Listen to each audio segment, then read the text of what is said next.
नमस्ते। मैं रत्ना बड़े मुंबई महाराष्ट्र से। नमस्ते। हम स्वास्थ्य फ्रीडम केयर संस्था में सैनिटरी पैड पे काम कर रहे हैं, जो महिलाओं को बच्चेदानी में होने वाले कैंसर या व्हाइट डिस्चार्ज, गांठे, इसमें बहुत अच्छे रिजल्ट हमें मिलते हैं। और काम वर्क बहुत अच्छा करता है ये पैड। और हम इसी पैड पे काम कर रहे हैं ताकि आगे आने वाली बच्चियों को कैंसर या गांठे ये दिक्कतें ना आए। और तो यही हमारा काम है।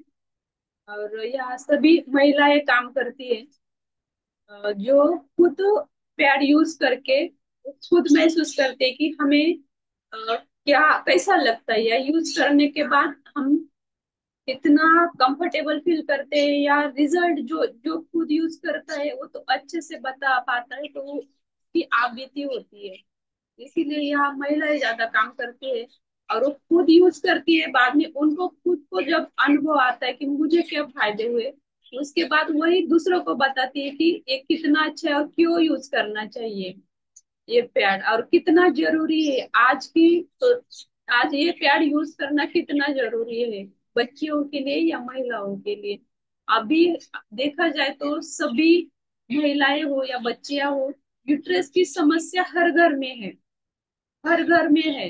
लगभग 90% बेटियों को, माताओं को एक प्रॉब्लम है यूट्रस की। किसी को भाई डिस्चार्ज रहेगा, किसी को गांठें, इनरेगुलर पीरियड आना या ज्यादा आना, फ्लो बंदी ना होना, इचिंग होती है, रैशेस होती है। ये जो रीजन है इसके कारण ही अ, हमारे दिनचर्या, गलत खान पान इसके लिए।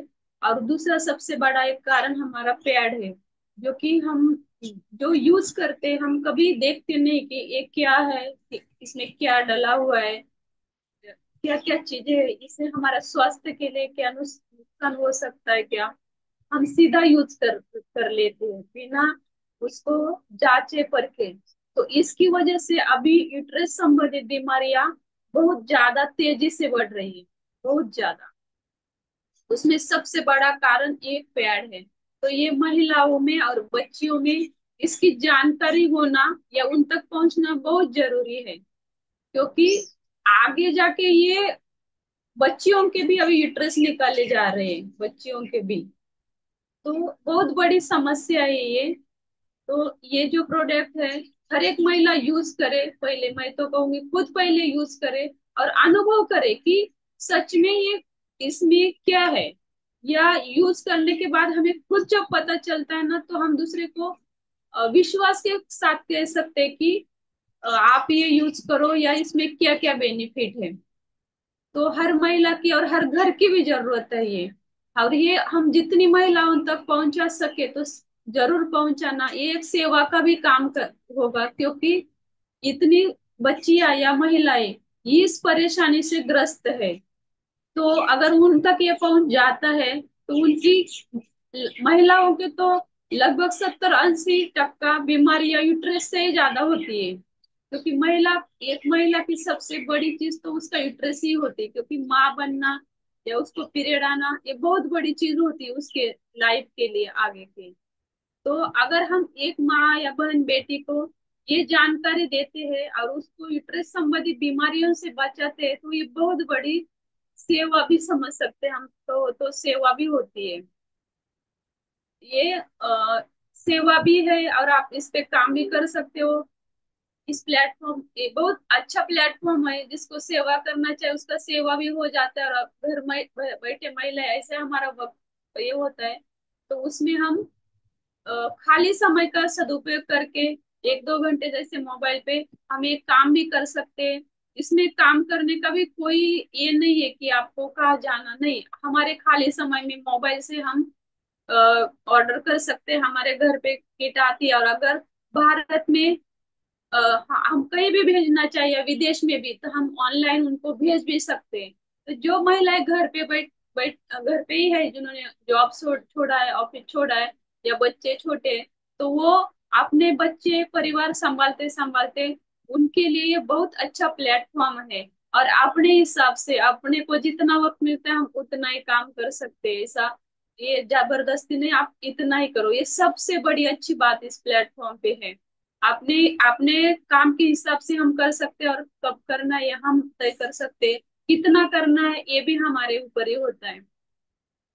इस संस्था से जुड़कर ये बहुत अच्छी बात है कि जो भी महिलाओं को जितना भी समय यूज करना हो, कोई 2 घंटा करे, 3 घंटा करे, 4 घंटा करे, वो उनके ऊपर है, लेकिन खाली समय का बहुत अच्छा सदुपयोग होता है। और दूसरी बात, हमारे इस प्लेटफॉर्म से हम रसोई घर चिकित्सा का भी अभियान हमारा चलता है, वो बहुत अच्छा है। उसमें तो हर एक महिला में जुड़ना चाहिए, क्योंकि एक महिला ही घर की सब, वो सब कुछ होती है घर की।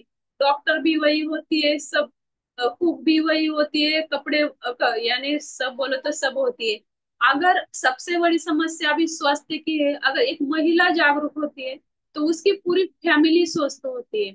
इससे हमारा शरीर भी स्वस्थ रहेगा, और जो हमारा पैसा बिना वजह बीमारी में जा रहा है दवाइयों में, तो वो भी हमारा पूरा बंद हो जाएगा। तो बहुत अच्छा प्लेटफॉर्म है यहाँ आकर। और हम हमें सिर्फ ये प्यारी या एक ही चीज नहीं, हर रोज अलग अलग मीटिंगें मिलती है, और हर हर मीटिंग में अलग अलग विषय होता है, सब जानकारी हमें यहाँ से मिलती है। तो मैं आज टॉपिक लेना चाहूंगी कि गर्भ संस्कार। ये जो हम बच्चों बच्चों के बारे में जो होता है हमारा अभी, तो गर्भ संस्कार एक बहुत अ, हमारी परंपरा रही है कि हमारा सबसे पहला संस्कार गर्भ संस्कार होता है।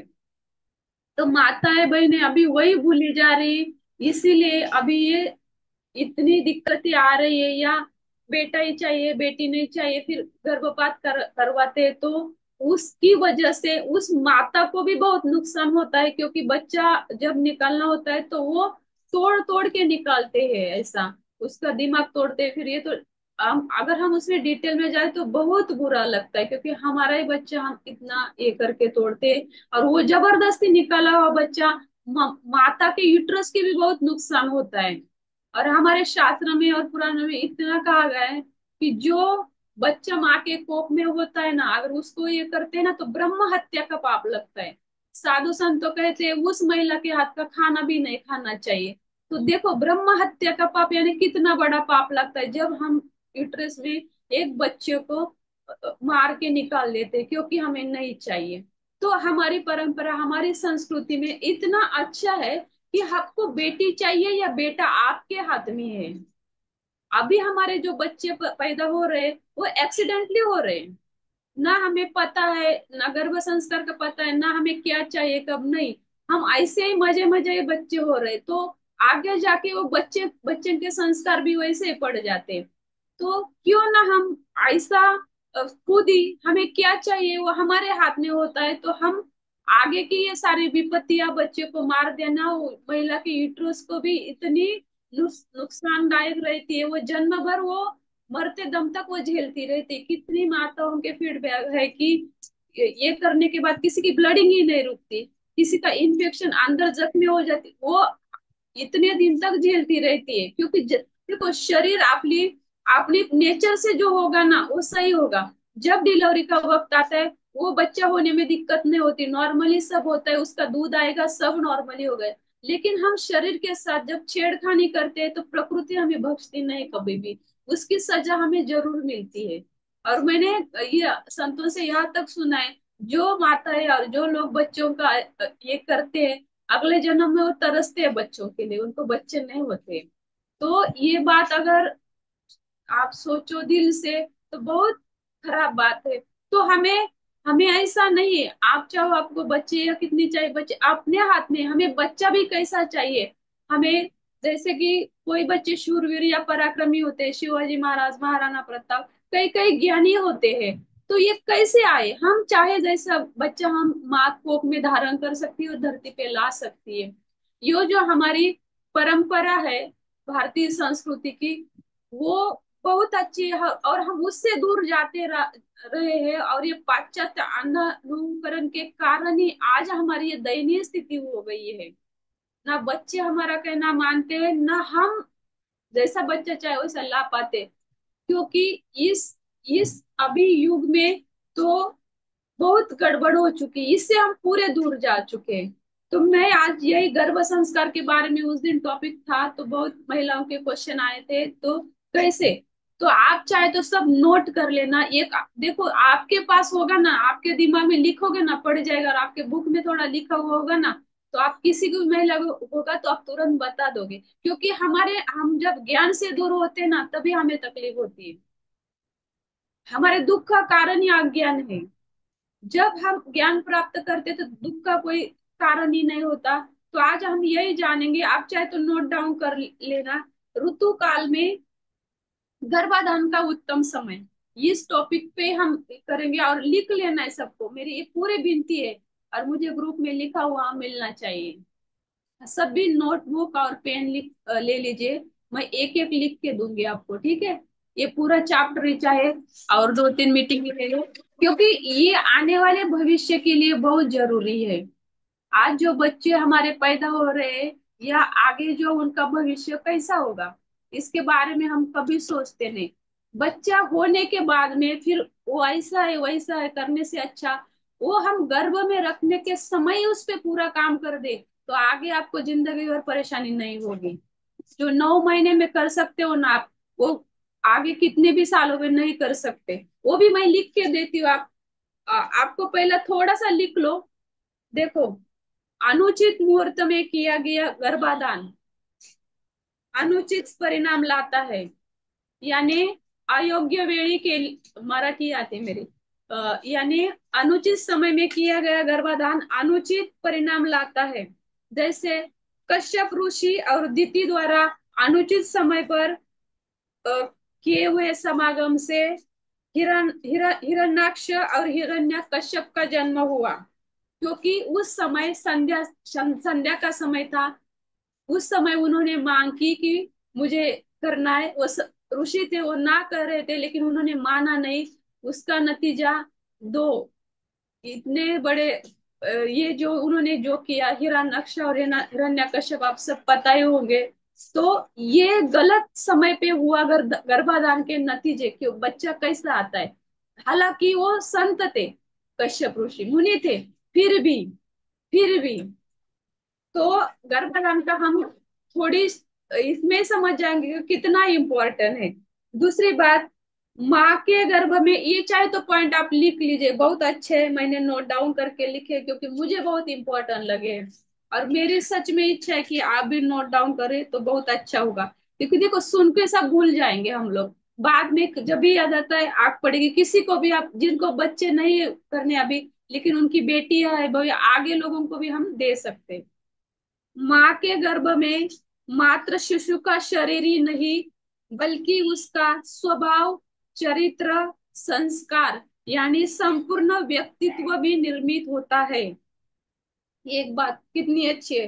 दूसरा, समग्र बुद्धि का 80% विकास माँ के गर्भ में होता है। ये बात तो जरूर नोट डाउन कर लो। समग्र बुद्धि का 80% विकास माँ की गर्भ में होता है। अगर किसी का ये हो तो भैया हैंड रेस वो कर देना उनको, ये क्लियर ही करना है। आप देखो 80% यानी माँ के गर्भ में कितना होता है विकास उसका, उसको संस्कार हम कितने दे सकते हैं। अगर 80% तो रहे कितने, 20% ही बाकी रहे ना। तो माँ के हाथ में कितनी बड़ी ताकत है, मेरा बच्चा कैसा मुझे लाना है धरती पे, और वो कैसा चाहिए मुझे। ठीक है। दूसरा पॉइंट, 18% जन्म के बाद, ये भी नोट डाउन कर लो। 18% विकास जन्म के बाद।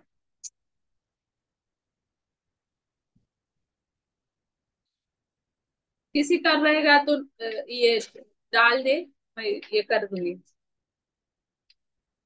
और जन्म के बाद 3 वर्षों में 2% विकास।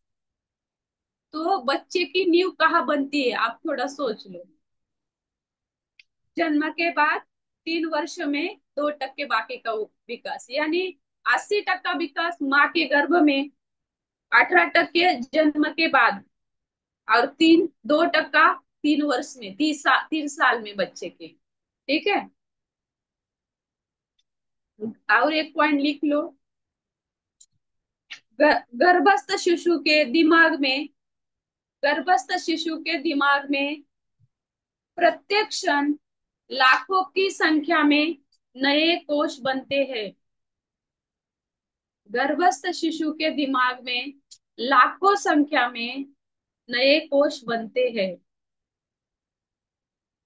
यदि उन्हें ज्ञान से वंचित रखा जाता है, यदि उन्हें ज्ञान से वंचित रखा जाता है तो वो उतनी ही गति से निष्क्रिय भी हो जाते हैं, तो वो उतनी ही गति से निष्क्रिय भी हो जाते हैं। ठीक है। अभी ये 80% देखो आपको कैसा लगता है, 80% यानी बहुत बहुत बड़ा ये होता है। रेशो आप देख लेना, बहुत बड़ा होता है। ठीक है। अभी गर्भाधान के लिए उत्तम समय कौन सा? ऋतु काल के उत्तरोत्तर रात्रियों में गर्भाधान श्रेष्ठ है, लेकिन 11वीं व 13वीं रात्रि वर्जित है। 11वीं और 13वीं। ठीक है। यदि पुत्र की इच्छा हो तो पत्नी को ऋतुकाल की 4, 6, 8, 10 व 12वीं रात्रि में एक रात्र पसंद करके समागम करना चाहिए। यानी इसका मतलब क्या, सम सम संख्या जहाँ आती है ना, वह पुत्र अगर चाहिए तो सम संख्या, 4 सम है, 6 सम है। हाँ जी। जी दीदी। यदि पुत्र की इच्छा हो तो पत्नी को ऋतुकाल की समरात्रियों में उनको संबंध बनाने चाहिए। ठीक है। सम 4, 6, 8, 12, 10।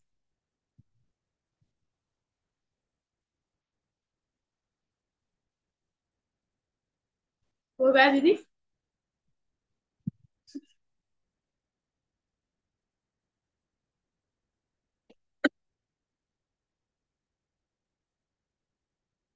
यदि पुत्री की इच्छा हो तो, यदि पुत्री की इच्छा हो तो ऋतुकाल की 7, 5, 9वीं रात्रि में किसी भी एक का शुभ मुहूर्त पसंद करना चाहिए। यानी यह रात्रियां विषम आती है। जी सोनिया जी। बेटा चाहिए तो 6, 4, 6, 8, 10, 12। एक सिंपल से दिमाग में रख लो, एक 1 to 10 है ना हमारा, उसमें सम सम संख्या कौन सी है? दो सम है। दो नहीं, दो में नहीं, 5 दिन के बाद ही होता है ना। 4 सम है, फिर 6 सम है, फिर 8 सम है, फिर 10 सम है, और फिर 12वीं। 5 रात्रि है। जी दीदी डाल दूंगी, डाल। हो गया। बेटे का हो गया। रात्रि का टाइम क्या बोला, मैं वो टाइम भी लिख देती हूँ, किस टाइम में, किस वार को किस टाइम में करना चाहिए, वो भी मैं आगे लिखवाई दे दूंगी आपके। ठीक है। ये कंप्लीट हो गया बेटे का। अभी बेटी का देखो। यदि बेटी चाहिए आपको ऋतु ऋतु काल की 5वीं, 7वीं, 9वीं रात्रि में, 5वीं, 7वीं, 9वीं रात्रि बेटी चाहिए तो हो गया तो बोल देना, मैं आगे का बोल दूंगी। ठीक है।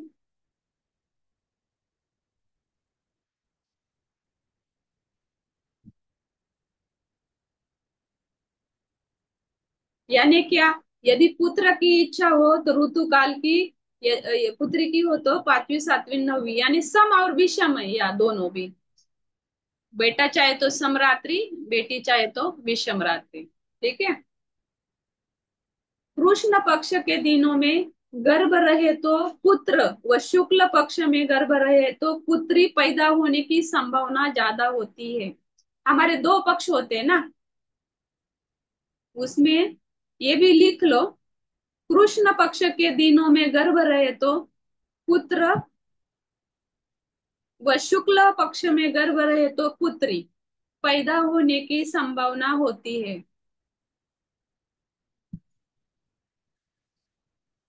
मीटिंग अच्छी लग रही है या बोर हो रहे, किसी को एक टॉपिक मैंने चुना तो है, लेकिन आपको अच्छा लग रहा है तो क्योंकि बहुत सारे वीडियो ऑफ है इसीलिए मैं बोल रही हूँ।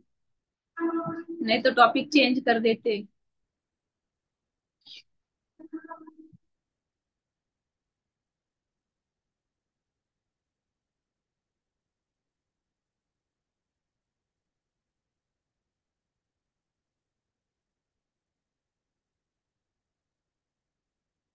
ठीक है, हो गया आपको। कृष्ण पक्ष के दिनों में गर्भ रहे तो पुत्र, शुक्ल पक्ष में गर्भ रहे तो पुत्री पैदा होने की संभावना होती है। रात्रि के शुभ समय में भी रात्रि के शुभ समय में भी प्रथम 15 व अंतिम 15 मिनट का त्याग करके बीच का समय गर्भाधान के लिए निश्चित करें। उसमें मैं गर्भाधान हेतु सप्ताह के 7 दिनों की रात्रियों के शुभ समय आप लिख लीजिए, इस प्रकार है। रविवार, रविवार लिख लीजिए आप, रविवार का टाइमिंग बता देती हूँ। रविवार 8 से 9 और 1:30 से 3 बजे। रविवार 8 से 9 और 1:30 से 3 बजे।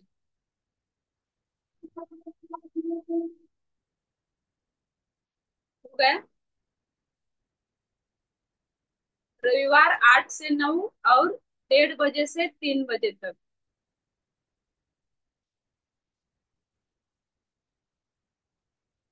अभी सोमवार का टाइम लिख लीजिए। सोमवार 10:30 से 12 और 1:30 से 3 बजे। हाँ, रात्रि का टाइम। रात्रि का टाइम। दिन में कभी भी ये करना ही नहीं चाहिए, क्योंकि हमारी जीवन शक्ति का बहुत ह्रास होता है। आप सब शादीशुदा है ना, तो करके देख लो, खुद को ही समझ में आ जाएगा। दिन में कभी भी करना नहीं चाहिए। सोमवार का टाइम हो गया 10:30 से 12 और 10:30 से 3। मंगलवार लिख लो। मंगलवार, मैं धीरे धीरे बताती हूँ, किसी का नहीं हुआ तो बोल देना। मंगलवार 7:30 से 9 और 10:30 से 1:30। 1:30।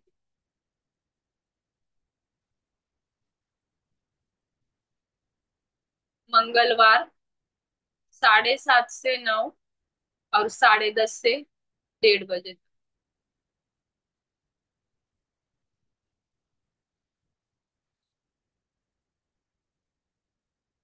सोनिया दीदी है क्या? उन्होंने उस दिन मेरे को लिखा था, दीदी मुझे भेज दो। बोले मीटिंग में सब कोई बात। मंगलवार हो गया। बुधवार, बुधवार 7:30 से 10 बजे तक रात्रि। 7:30 से 10 और 3 से 4। बुधवार।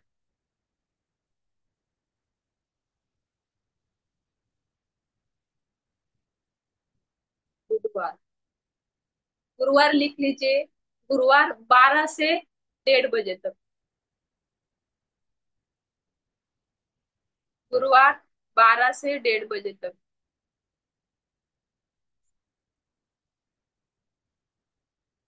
हो गया। शुक्रवार 9 से 10:30। 9 से 10:30 और 12 से 3। 9 से 10:30 और 12 से 3।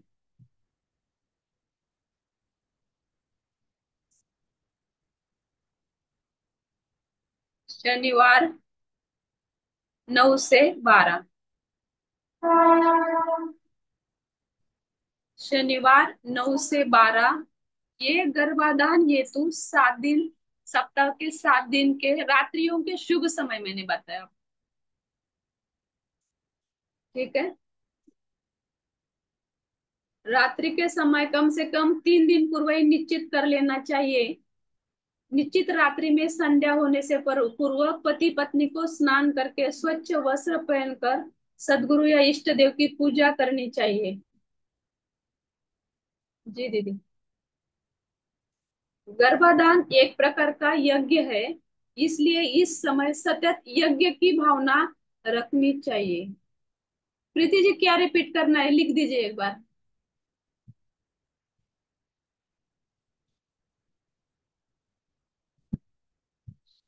टाइम ना, हाँ हाँ चेक कर लेना।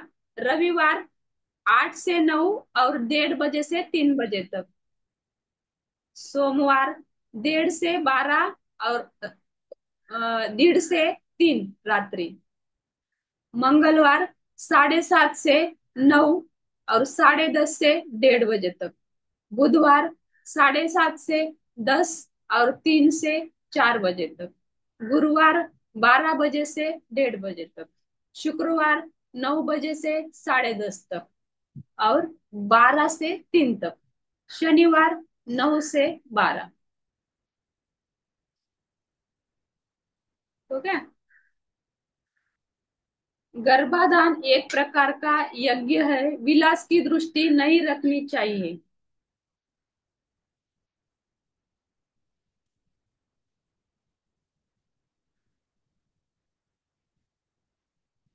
उसका मंत्र भी है वो, मैं आपको चाहे तो ग्रुप में डाल दूंगी, क्योंकि लिखने में भी टाइम जाए, और तो ये संस्कृत में है, तो उसका अर्थ ये होता है वो गर्भाधान यानी बिस्तर पे जाने से पहले वो मंत्र का उच्चारण करके ही कौन सा पैर रखना है वो मैं डाल दूंगी ग्रुप में। हे गर्भ, तुम सूर्य के समान हो, तुम मेरी आयु हो, तुम सब प्रकार से मेरी प्रतिष्ठा हो, धाता तुम्हारी रक्षा करे विधाता, तुम्हारी रक्षा करे, तुम ब्रह्म तेज से युक्त हो। ये मंत्र का ये मीनिंग है। यानी ब्रह्मा बृहस्पति विष्णु सोम अ, अश्विनी कुमार, यानी जो भी हमारे ये है सब देव, जो दिव्य शक्ति रूप है, वे मुझे वीर पुत्र प्रदान करे। ये इसका श्लोक का मीनिंग होता है। ठीक है। तो ये जो बातें होती ना, जो भी बालक आपके घर में आने वाला है या लाना चाहते हैं, तो उसके लिए बहुत जरूरी है जो भी माता बहन है इनको थोड़ा दे देना। और बालक जब जन्मे तो क्या करे, हमारे यहाँ क्या होता है, तुरंत जन्मते ही हम नार काट देते हैं, वो कभी नहीं काटनी चाहिए। होता क्या है, क्योंकि 9 महीने बालक माँ से नाभि से ही जुड़ा हुआ होता है, और हम आने के बाद डॉक्टर नर्स लोग तुरंत काट देते हैं। तो वो ब्लड सर्कुलेशन बंद नहीं हुआ होता है, तो बच्चा डर जाता है, तो उसमें भय के संस्कार पड़ जाते हैं। इसीलिए बच्चे थोड़ा कुछ आवाज आए तो ऐसा ऐसा उठते हैं टन करके।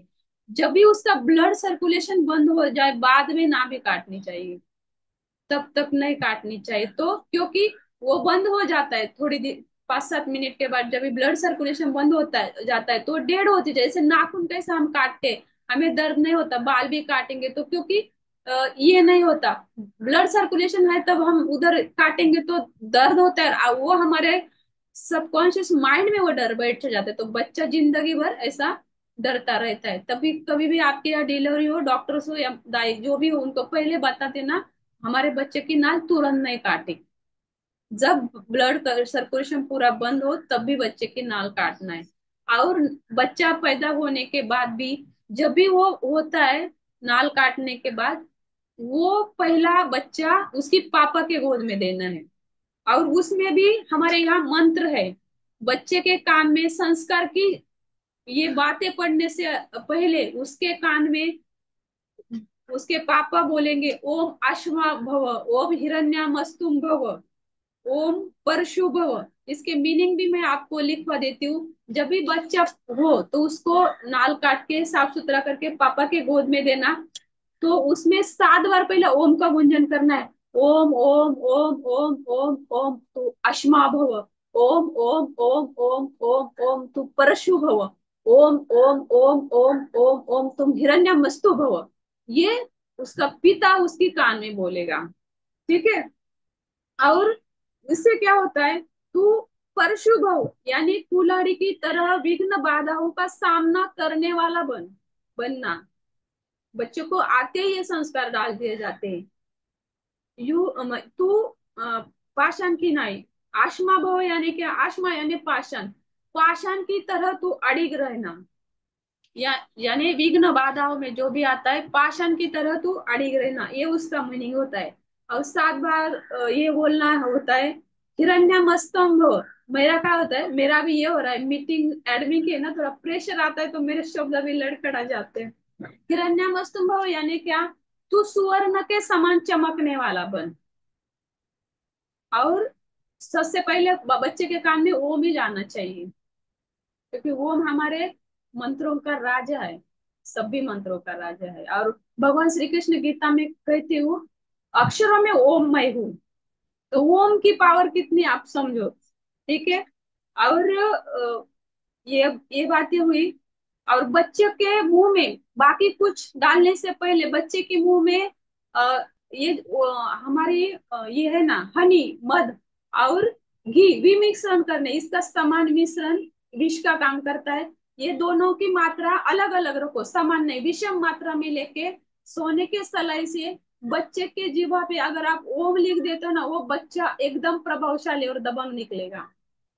बच्चे के मुंह में, जी दीदी, ये बच्चे के मुंह में ओम, पहला ओम का अक्षर लिखना, सबसे पहला कुछ भी उसके मुंह में डालने से पहले ओम लिखना।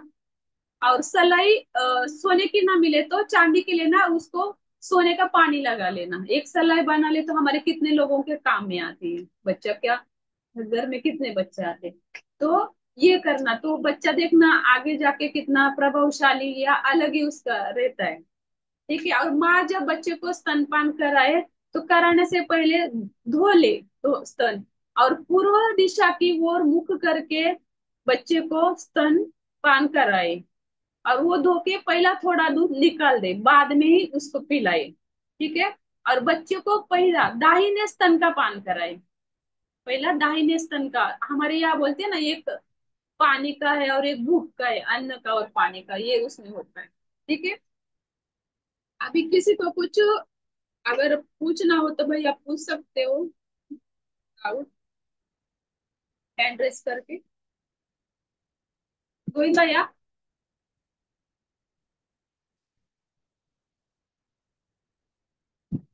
और गर्भाधान से पहले कुछ दिन पति पत्नी दोनों संयम से रहे, बाद में जो बच्चा आएगा बहुत स्ट्रांग आएगा। क्योंकि लीकेज होता है, बार बार ये करने से, लीकेज होने से बच्चा भी कमजोरी आता है। और गर्भाधान के बाद कभी भी संबंध नहीं बनाना चाहिए, तो बच्चे के ऊपर भी वही कामुक संस्कार पड़ते हैं। बच्चे अभी वैसे क्यों आ रहे, हम लोग ये बिल्कुल भी इससे हट गए हैं। जी दीदी, बहुत बहुत धन्यवाद गर्भ जी। संस्कार के ऊपर परिचर्चा करने के लिए। और कुछ हैंड रेस हैं, एक सुरेखा मंदुला दीदी का। आपके हम्म। माइक को अनम्यूट कर रहा हूँ दीदी। हाँ, वंदे मातरम भैया।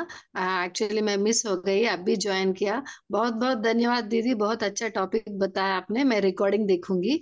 आपने अभी जो बताया ना कि नाभि नहीं कट करते हैं, परसों मैं एक वीडियो सुन रही थी, जो लेडी घर में ही डिलीवरी करती है, उनका ट्रेनिंग करके गवर्नमेंट की तरफ से उनको सर्टिफाई कर दिया गया था, लेकिन पुराने स्टाइल का ही डिलीवरी करती है वो ना, पता नहीं उनको हिंदी में क्या बोलते हैं, घर में जो करती है लेडी। तो वो बोल रहे थे कि अभी तुरंत काटना ही नहीं है, 15 मिनट या 20 मिनट हम रखते हैं, और नाभि का जो अंदर नस में जो खून है ना, उसको बच्चे की तरफ खींचते हैं, खींच के थोड़ी देर रख के फिर काटते हैं। वो पॉइंट वही बता रहे थे। मतलब वो पुराना जो अपना ग्रंथों में लिखा है वही तो वो भी बताएंगे। और एक बात अभी जो आपने शहद का बोला ना दीदी, वो क्या है कि यहाँ आंध्रा में एक आयुर्वेदिक प्रैक्टिशन करने वाले हैं, उनका एक आश्रम जैसा है, तो उन्होंने बताया कि एक ट्राइबल ट्राइबल लोग होते हैं ना, मतलब ट्राइब मतलब क्या, आदिवासी आदिवासी आदिवासी लोग अभी भी क्या करते हैं कि वो छोटी मधुमक्खी, एक वेराइटी का मधुमक्खी रहता है, उसकी हनी गांव में, मतलब उनका एक ग्रुप जैसा रहता है ना आदिवासी लोगों का, तो एक ऐसा ग्रुप, दूसरा ग्रुप ऐसा रहता है ना, तो वो ग्रुप में एक के पास छोटी मधुमक्खी का शहद संभाल के रखते हैं। किसी का भी बच्चा हुआ तो थोड़ा उनसे मांगते हैं और पहला वो डालते हैं, तो वो क्या होता है कि कोई वैक्सीन की जरूरत नहीं है, बस वो शहद ही वैक्सीन जैसा काम करता है।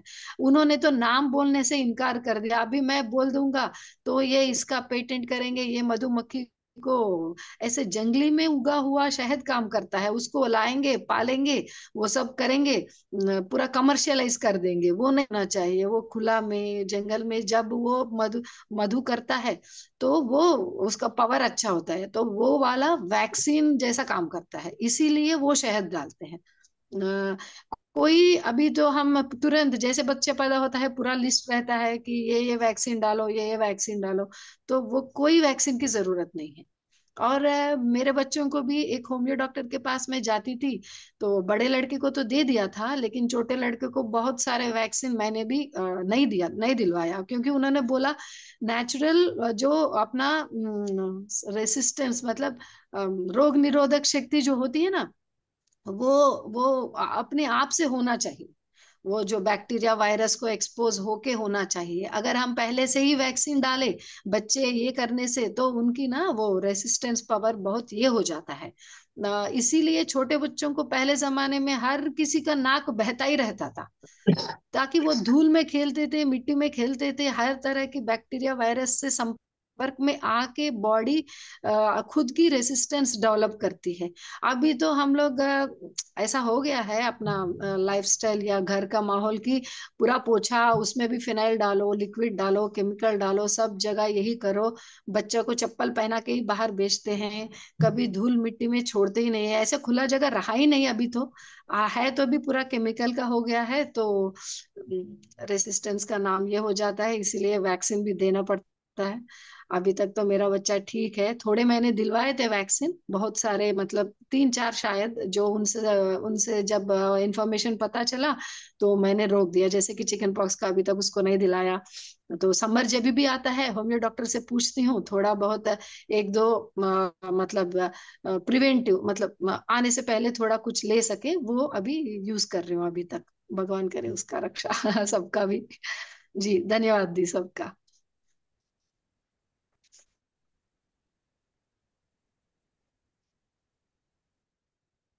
रत्ना दीदी, आपका माइक अनम्यूट हो गया है, 1 मिनट।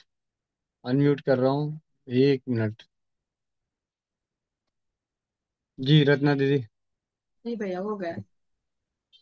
किसी का है क्वेश्चन भैया? बाला बाला रानी। बाला रानी दीदी, आप अपने माइक को अनम्यूट कीजिए।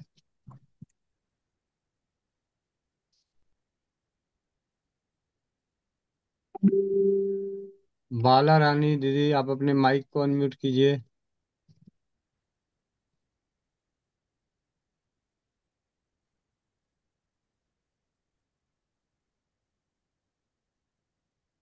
बाला रानी। हेलो। हाँ, वंदे मातरम दीदी। वंदे मातरम भैया जी। जी। हेलो। हाँ जी, हाँ हाँ जी, भैया जी, बोलिए। जैसे बहुत बहुत धन्यवाद रत्ना बहन का, जो उसके बारे में बता रही है। लेकिन अभी जो पहले बहन थी उनका नाम तो मैंने देखा नहीं, चश्मा नहीं लगा हुआ था। तो वैक्सीन के बारे में बोल रही थी। मैं जैसे है ना, आशा वर्कर हूँ भैया जी। तो जी। वैक्सीन तो लगभग जन्म होते ही बच्चे को शुरू हो जाती है, वैक्सीन तो जरूर लगवानी चाहिए। जैसे सरकार ने मुहिम बनाया हुआ है जन्म होते ही वैक्सीन के बारे में। और हॉस्पिटल में तो अगर डिलीवरी होती है, अब घर तो होती नहीं है, हॉस्पिटल में होती है, तो वहां शहद के लिए अलाउ नहीं करते। वो बोलते हैं जैसे माँ का है ना, पहला जो पीला गाढ़ा दूध होता है ना, वही पिलाइए जब तक भी पॉसिबल हो। तो वो बहुत जरूरी होता है। बच्चे को कोलोस्ट्रम की ताकत होती है, बीमारियों से भी बचाता है। तो उसके पीछे धांधली है दीदी। सरकार में कोई भी पढ़ा लिखा नहीं है, वो अब दीदी बेचारे कई जानते कई नहीं है। डॉक्टर ऐसे है, वो खुद ये कर रहे हैं अभी। ऐसे डिलीवरी आप खुद कर रहे हैं, खुद डॉक्टर होने के बाद। और दीदी उनको जो है ना, आप जैसे बहनें हैं ना, वो सपोर्ट नहीं कर रही, गलती हमारी है, उनकी नहीं है। और सरकार बेचारी पढ़ी लिखी नहीं है, उनकी इसलिए गलती है। वो बेचारी किसी कौन से स्कूल में गई थी किसी दिन, तो इसलिए स्कूल हो रखा है। उन्होंने तो एक जुबान निकाल दी, और वो सरकार है, उसको आगे आप मान रहे हो। अभी ऐसे ऐसे नहीं, बच्चे पैदा हो रहे हैं ना, उनको एक भी वैक्सीन नहीं है, एक भी वैक्सीन नहीं है, फिर भी इतने दबंग है। और बच्चे गलती ये है कि जो बाला हमारी दीदी गलती जैसे है। आशा वर्कर हैं और हमारे साथ जुड़े हुए हैं और फिर भी वो जागरूक नहीं कर रहे, यहाँ पे बाला दीदी की सबसे बड़ी गलती है। गलती तो ये नहीं है दीदी मेरी, लेकिन मैं इस डिपार्टमेंट में लगी हुई हूँ, तो इस वजह से ही लगी हुई हूँ कि भाई टीकाकरण के लिए लोगों को मोटिवेट करो। तो इसी वजह से हमारी भी पेमेंट होगी, तो काम तो ये करना पड़ेगा जब ड्यूटी दे से रखी है बच्चों सरकार ने। टिक्कों से बच्चों बच्चों से जितना वैक्सीन और टिक्कों से बचाओगे ना, उतने तुम्हारे बच्चे और स्वस्थ रहेंगे और कभी गुलामी नहीं करनी पड़ेगी मेडिसिन की। इसी वजह से आज हम लोग हैं। जैसे पहला माँ का दूध होता है ना, जो बिल्कुल शुरुआत वो का, तो वो बच्चे पिलाना का ही है, टीबी से वो तो देखिए दीदी, वो तो बच्चे को पिलाना ही है हमें, उसमें तो सबसे ज्यादा ये हाँ होता है। लेकिन उससे पहले ये लिखा जाता है फॉर्म से। और हम लोग कितने बच्चे ऐसे, अभी मैं गर्भ संस्कार के लिए बोल रही हूँ, वह सब ये होता है ना, किसी की ये सीजर होता है ना, बच्चों को दिक्कत होती है ना, माँ को दिक्कत होती है ना, कोई मेडिसिन होती है। ऐसे ऐसे बच्चे हाँ। अभी नो कितनी कितनी डिलीवरी हो चुकी है। वो आप तो लोग डिलीवरी डॉक्टर लोग पिलाओ, करवाते हैं, सीजर करो। जैसे प्राइवेट में करवाते हैं, वॉक्यूम से डिलीवरी करवा देते हैं, लेकिन वो बहुत गलत है।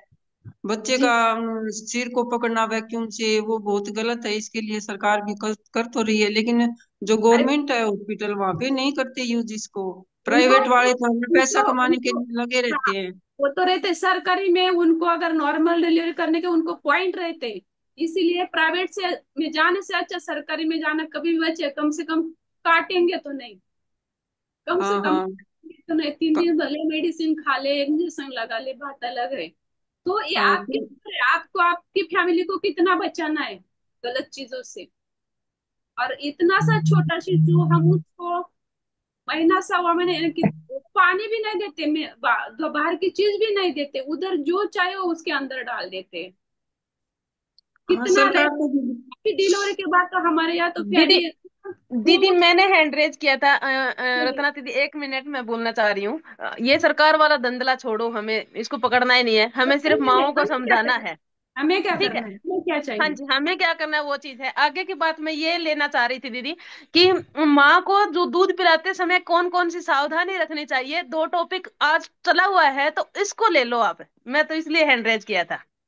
जी जी अच्छा ना, देखो। सही है दीदी, आपकी जी ये बात बिल्कुल सही है। हाँ टॉपिक तो यही होना चाहिए। मैं तो बस उसके लिए बोल रही थी भाई कि माँ का दूध तो जरूर पिलाना ही पिलाना है शायद, अरे तो जैसे माँ का दूध कौन कह रहा है ना पिलाओ। पहले हाँ उसका सिर्फ लिख देना है, उसके बाद उसको खाना पीने के लिए बच्चा है, जिंदगी भर खाना पीना है, लेकिन पहली चीज क्या पड़नी चाहिए उसके मुंह में, ये बात थी। उसके बाद उसको वही माँ का दूध ही पिलाना है, चिक वाला, वो तो हाँ उसमें ज्यादा रोग प्रतिकारक शक्ति ज्यादा रहती है, वो पहला हाँ वाला दूध दीदी। होता है। और कई लोग वो भी निकाल के फेंक देते हैं, ऐसा भी मैंने हाँ देखा वो है। करते हैं दीदी, गांव में है ना ज्यादातर करते हैं, गंदा दूध कि है ये हो जाता है, बताएंगे नहीं उनको तो उनकी फिर निकाल जानकारी के फेंक। आपको में हो रहा है ये, तो जिनको भी मैं इसीलिए मैं लिखवा के दे रही हूँ, क्योंकि देखो अभी आपने सुना, आपके घर में कोई हो तो आप बोल दोगे नहीं ऐसा ऐसा करो। तो ये बातें, ये हमारा जागरूकता अभियान है दीदी। जितना हम दे सके दे देने का, जितना अच्छा अच्छा पता है तो अपने आप सुन के उनके पास तो वक्त आने पे वो ज्ञान काम आता है। ठीक है। ठीक जी है दीदी। दीदी। हम्म, हाँ बताओ दीदी अब। मोनिका जी बताओ क्या कुछ।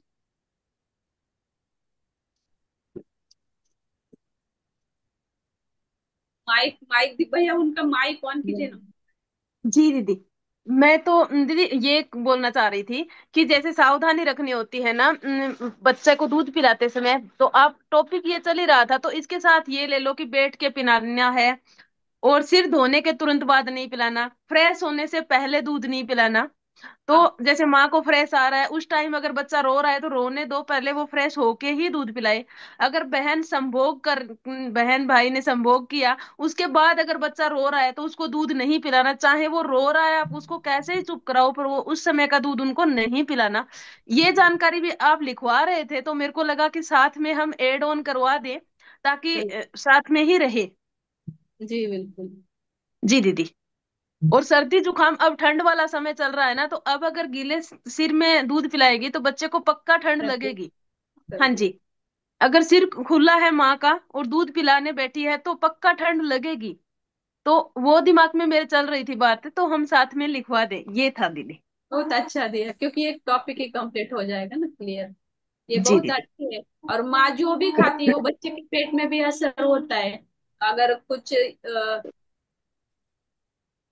हाँ, बच्चे के साथ बात करनी चाहिए, और बहुत प्यार से और पॉजिटिवली, और हो सके तो दूध पिलाते समय आप कोई भी मंत्र या कुछ चैंटिंग करते रहो, तो उसके बच्चे के ऊपर। देखो, मैं आपको बदल सकते हैं, जिसको प्रॉब्लम है तो देखो, अभी कई कई डॉक्टर ऐसे हैं ना, डिलीवरी करते हैं ना, वो डॉक्टर खुद बोलते हैं उसके कान में मंत्र या लेते हैं।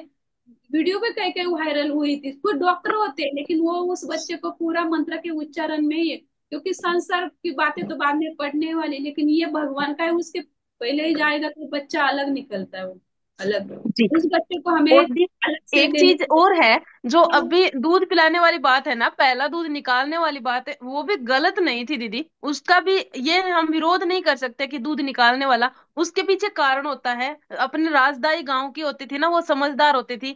जिन बहन का निप्पल, जो सतन का बाहर है। का बाहरी हिस्सा ब्लैक हो रखा है, उस माँ का दूध निकालना बहुत जरूरी है, नहीं तो बच्चा मर भी सकता है, वो जहर होता भी है उसमें। तो ये बात हम गलत नहीं ठहरा सकते। पर अगर हम इसको ये लेके चले ना कि सबको निकालना, तो नहीं, वो हम नहीं बोल रहे। हाँ, पहले की कील बाहर निकालना जरूरी है, कील को बाहर ही करना ज्यादा जरूरी है, तो वो चीज हमें लेनी चाहिए। पर अगर हम ये कहें कि एक साथ में आप पूरा दूध निकाल दो, तो वो नहीं। हाँ, पोषण है माँ के दूध में, वो पिलाओ, जरूर पिलाओ। और बात रही ओम लिखने की, जैसे कोई मुस्लिम है या भी नहीं मानने वाले हैं, तो ओम मत लिखो, पर कम से कम शहद जुबान पे रख दो। के या ऐसा ये नहीं, लेकिन हमारा जो है, हम जो लिख सकते बिल्कुल। हैं। क्योंकि बिल्कुल। ओम क्यों बोला गया है, ओम ही क्यों बोला गया है, उसका रीजन मैं बताती हूँ। अगर हम मन में एक बात सोचते हैं और बाहर एक बात सोचते हैं, तो एक यंत्र है, उसमें दोनों में भी आता है कि इसका अंदर क्या चल रहा है और बाहर क्या। लेकिन ओम एक ऐसा शब्द है ना, तुम अगर बाहर सोच अंदर सोचो, बाहर अलग सोचो ना, दोनों बाजू ओम आएगा। और बाहर सोचो अंदर अलग हो ना, तो भी ओम आएगा। ओम का ये नहीं होता कभी। तो इसीलिए इसको इसमें शायद रखा गया होगा, मुझे पता नहीं, लेकिन ये यही लिखते हैं। ठीक है। देखो, और मैं तो मेरा तो मैं कहना यही है, वो लिख नहीं सकते। तुम्हें फायदा लेने में क्या जाता है, भले मानो या ना मानो। हम दवाई हम तभी नहीं बोलते कि हमारे धर्म में नहीं चलता आपका खून, हम वहाँ हम सब चलता है, तो ये भी बातें होती ना। अगर हमें रिजल्ट मिलते हैं, हम हमें अच्छा होता है, तो हमें इसमें ये नहीं होना चाहिए, दिक्कत नहीं आनी चाहिए, ऐसा मुझे लगता है। ठीक है। आरती जी।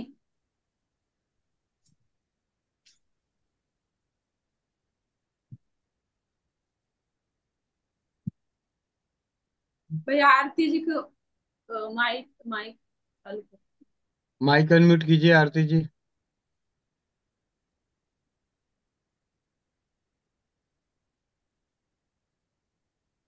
माइक अनम्यूट कीजिए।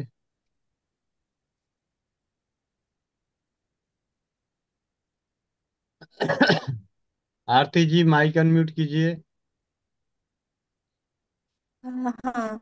हेलो। चालू। मातरम भैया जी और दीदी जी सबको। अ, मेरा एक सवाल भी था, और साथ में ये था, थोड़ा समझना भी था। क्योंकि मेरी ये जो प्रेगनेंसी थी वो क्रिटिकल थी, और वो 6.5 पे हुई थी। और मेरे ट्विंस थे। और जब बेबी हुई मुझे, और मैं 50 डेज हॉस्पिटल में रही थी, और मुझे बहुत सारी दवाइयाँ चली थी। उसके बाद जब बच्चे को लेके मैं घर वापस आई, तो मेरे साथ एक प्रॉब्लम आई कि मेरे को दूध नहीं होता था। तो दवाइयों से कभी कभार तो मैक्सिमम टाइम मैंने अपने बच्चे को जो भी फीड कराया 1 ईयर, वो मैंने दवाइयाँ खाकर कराई थी, या कोई पाउडर। तो वो तो एक टाइम था, निकल गया। बट अगर मैं सेकंड ऐसा कुछ प्लान करती हूँ, तो अगली बेबी के साथ क्या मेरा दूध बनेगा या नहीं बनेगा, ये एक सवाल था। ये कि जो पहले बेबी में हुआ, जो भी हुआ जैसा भी हुआ, बट उसमें कई बार ऐसा लोग कहते थे कि आपकी प्रेगनेंसी डिलीवरी बहुत अनटाइमली हुई तो इसलिए आपका दूध नहीं बना। ऐसा अपना अलग अलग मत था। मुझे ज्यादा जानकारी नहीं थी, और मेरे पास ज्यादा कोई बड़े लोग नहीं थे ऐसे कंडीशन में संभालने के लिए, और ना समझाने और बताने के लिए। तो मैं थोड़ा सा अकेली पड़ गई थी। तो कैसे भी वो समय निकल गया। बट ये सवाल भी है, और थोड़ा इस कंडीशन को मुझे अगली कंडीशन के लिए भी समझना है। तो इस पे थोड़ा सा मुझे मार्गदर्शित कीजिए आप लोग। मोनिका दीदी, अब भैया आप अच्छे से बता पाएंगे इस बारे में। वंदे मातरम दी। सबसे पहले तो वंदे दुख है मातरम कि दीदी। आपको पहले आप हमारे साथ नहीं जुड़ी। ठीक है। और हाँ, अब मुझे भी आप इस बात का जब, बहुत दुख है। जी दीदी, और अब आपको जब भी करना है, आप 100% दूध आएगा दीदी, मैं पहले से लिखवा सकते हो आप। दूध भी आएगा, नॉर्मल डिलीवरी भी होगी। और आपका बच्चा पहले बच्चों की बजाय जल्दी चलना भी जल्दी सीखेंगे, बोलना भी जल्दी सीखेंगे। जो भी बच्चा या बच्ची जो आएगा, आएगा तो वही, ऊपर वो अलग होगा। जो आपके पास अब 2 बच्चे हैं उनसे वो अलग होगा, ये मेरी, मैं आपको पहले से हाँ बता दूं। दीदी, सॉरी दीदी, मैं इसमें एक आपको करेक्ट करूंगी कि मेरे पास सिर्फ अभी एक बेबी है। एक बेबी मैंने आफ्टर 12 डेज एक्सपायर हो गई थी। जी, कोई बात नहीं दी। और अब रहा आपको संपर्क करने के लिए, जैसे हम पहले से है ना दी, दीदी ने भी आप बताया ब्रह्मचर्य का नियम पालन करना वो तो जरूरी है दी। 3 महीने तक आप रखोगे, उसके बाद अगर आप प्रेग्नेंट होते हो तो बहुत ज्यादा, बहुत अच्छा है, हमारे आयुर्वेद के हिसाब से अच्छा है। और सबको पता है कि जिस चीज को रोक के हम चलाते हैं ना, तो उसकी क्वालिटी कुछ और होती है। अगर एक पानी नल से रोज बहता है वो, और एक पानी को रोक के हम चलाते हैं वो, उस दोनों पानी में फर्क होता है। वही हमारे आयुर्वेद में लिखा हुआ भी है। और आप इसके लिए निश्चित रहो। और ये सोच के मत चलो कि मैं दूसरी बार बनूंगी तो पाउडर वाला दूध पिलाऊंगी, वो आप नहीं पिलाओगे। हाँ, अश्वगंधा शतावरी वाला दूध पिला सकते हो, पर पाउडर वाला बिल्कुल भी नहीं। अच्छा, हाँ एक जी। और इसमें सवाल था कि जब बेबी हुई थी तो आईसीयू में बेबी थी मेरी। 50 डेज थी वो। बट शुरू के 3 डेज मुझे दूध तो आया ही नहीं था। दूध तो बहुत बड़ी मुश्किल से मैंने अपने आप से किया जो भी किया। बट वो 3 डेज जब हमारे पास बेबी होता है, ऐसा कहते हैं कि नहीं, उस 3 डेज में हम अपने बच्चे को फीड नहीं करा सकते या जो भी हो। ऐसे 3 डेज में बच्चों के साथ क्या करना चाहिए जब वो अब हम की अपना बार नहीं ऐसा, फीड करा सकते या दीदी हमारे नहीं अब की होता। बार है ना, ऐसा डॉक्टर भी आपको नहीं मिलेगा कि वो ऐसे कहेगा कि आप 3 डेज में दूध पिला नहीं सकते। वो ये कहेगा कि 24 घंटे बाद मुझे आपको यहाँ से भेजना है, बाहर छुट्टी देनी है, तो एक बार आप फीड करवा के मुझे दिखा दो, और फ्रेश होके दिखा दो, ताकि हम आपको रिलीज कर पाए। ये भी मैं बता रही हूँ। वो सिस्टम भी नहीं खत्म नहीं हो जाएगा। दीदी। वो तब होता है दी कि जब आपके दोनों थे ना, 2 बच्चे थे, और दोनों का हाँ जी। वजन कम होगा, तो उनको डॉक्टर को ये लगता है कि बच्चा खींच नहीं हाँ पाएगा। दूध पीने के लिए खींचना पड़ता है, तालू में जोर लगाना पड़ता है। हाँ दीदी, और जब बच्चे का इसमें वजन एक कम है छोटा ना दी, हाँ तो कम वजन है ना बच्चे का, तो वो दीदी, खींच मेरे नहीं जो पाता। दोनों दीदी, जो मेरे दोनों बच्चे थे, एक बच्चे का वजन 750 ग्राम था और एक बच्चे का वजन था 840 ग्राम। जी दीदी, वो मैं ये लैचिंग बोलने नहीं कर वाली थी सकते थे। कि और हाँ 1 किलो से कम वजन वाले बच्चे होते हैं ना दी, उनको नहीं खींचने दिया जाता। और ये आज की बात नहीं है, ये हमारे पूर्वजों की भी बात है। हमारी दादी नानी उस टाइम क्या करती थी, कॉटन की वो बनाती थी बत्ती, बत्ती बना के वो दूध में भिगोती थी, और वो उससे खिंचवाती थी। फिर उसको थोड़ी थोड़ी आदत बन जाए और वो पीना शुरू कर दे, उसके बाद उसको स्तनपान कराया जाता था। माँ के दूध में ही वो बत्ती भिगो के पिलाई जाती थी पहले निकाल के। और थोड़ा दूध, पहले एक मशीन आती थी जिसको पीच के ऊपर लगा दिया जाता था अपने स्तन के आगे, तो वो भर जाती थी पीछे से लुटिया टाइप से, और उसी में से भर उसको पिलाया जाता था जब तक वो खींचना शुरू नहीं कर देता, तब तक। और दी अगर सबसे बड़ा कारण यही रहता जी है जी। दूध नए आने का, कि पहले 3 दिन जब दूध बनने का समय होता है, उस टाइम हमने दूध खींचाया नहीं, पिलाया नहीं, स्तनपान करवाया नहीं, बच्चे को लगाया नहीं, तो वो हमारी बॉडी को वो चीज आई, परमात्मा ने दी थी, पर हमने उसको एक्सेप्ट नहीं करवाई। तो इसलिए वो मेरी माँ कहती है कि मोड़ मर गया, मतलब वहां पे दूध आपने निकाला नहीं, तो वो कील निकल नहीं पाई थी और आगे दूध बना नहीं। और ये पक्का इफेक्ट है दी, जितना बच्चे को आप ज्यादा दूध पिलाओगे उतना ही दूध आपके ज्यादा स्तन में आएगा। अगर आप नहीं पिलाते हो पूरे दिन तो ये नहीं शुक्रिया है कि जी। आप एक साथ उससे निकालोगे तो 1 लीटर निकलेगा, नहीं, वही उतना ही दूध निकलेगा जितना एक बार में बच्चे को निकलता है। जी शुक्रिया दीदी। अब तो मैं खैर इस ग्रुप में हूँ, और मेरे बहुत बड़े लोग हैं इसमें जुड़े हुए, सभी बड़े हैं। तो अगला जो भी हो, आप लोगों की कृपा दृष्टि से, आशीर्वाद से, प्यार से हो और अच्छा हो। आप सबके साथ जुड़ी रहूं, और आगे आप लोग ऐसे ही मेरा सहारा बने रहें। बहुत जी बहुत दीदी, शुक्रिया। परमात्मा वंदे सभी में मातरम। सद्बुद्धि बनाए रखे। और परमात्मा जो चाहता है वो अच्छा ही करता है, ऐसी कोई बात नहीं है, और अच्छा ही होगा दी। थैंक यू दीदी। जी दीदी, वंदे मातरम। भैया पूनम देवी का कुछ सवाल है, ले लीजिए, कोई इमरजेंसी। माइक अनम्यूट कीजिए पूनम जी। माइक अनम्यूट कीजिए पूनम जी।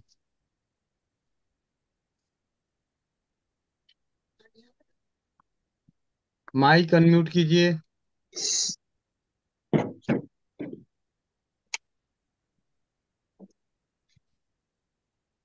पूनम जी माइक अनम्यूट कीजिए।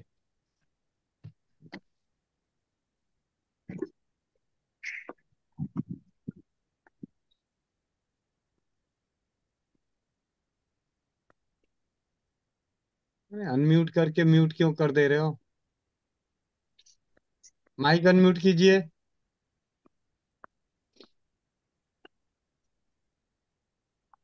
हो गया है पूनम जी, अभी बोल दीजिए आप।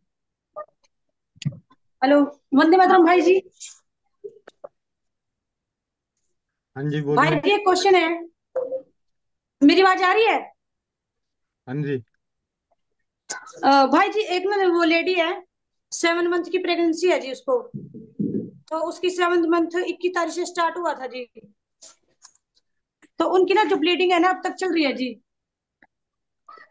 डॉक्टर को भी दिखाया, तो जो वो ब्लीडिंग है रुक नहीं रही है जी।